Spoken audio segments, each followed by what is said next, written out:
Israel ഗാസയെ തകർത്തുകൊണ്ടിരിക്കുന്നു. ലോകരാഷ്ട്രങ്ങളെല്ലാം നോക്കുകുത്തിയായി നിൽക്കുന്നു.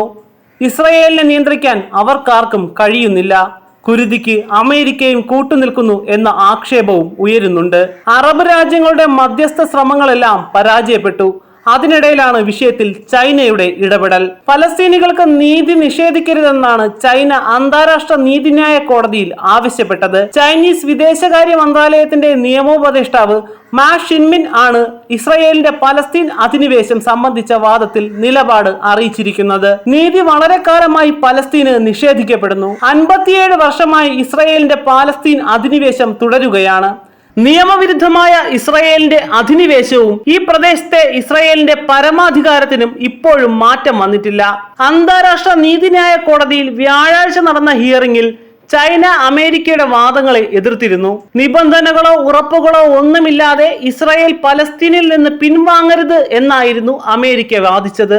ഐക്യരാഷ്ട്രസഭയും അന്താരാഷ്ട്ര നീതിന്യായ കോടതിയും ഇസ്രായേൽ പാലസ്തീൻ പ്രശ്നത്തിൽ ഇടപെടരുതെന്നാണ് അമേരിക്കയുടെ പക്ഷം.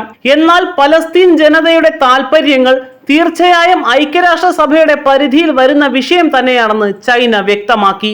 ഇസ്രായേൽ അധിനിവേശകരാണ്, അവരെ പ്രതിരോധിക്കുവാനുള്ള അവകാശം പലസ്തീനുണ്ട്, ചൈന വ്യക്തമാക്കി.